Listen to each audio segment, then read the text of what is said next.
I recommend to a first-year graduate student who wants to do research on pandemics and chronic anxiety, use the tool JSTOR.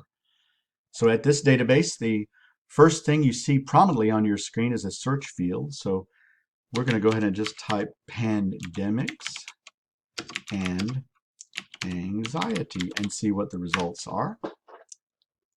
So we have 569 results here listed out for us.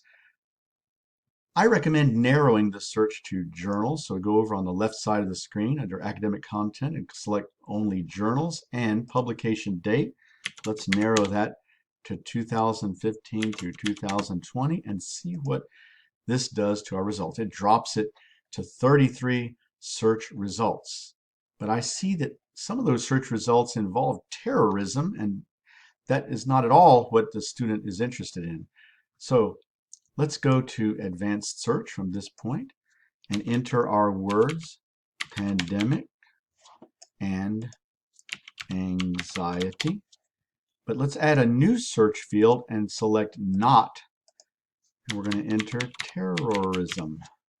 Now let's go ahead and strike enter and see we get a lot of results, but none of these results have terrorism as part of them.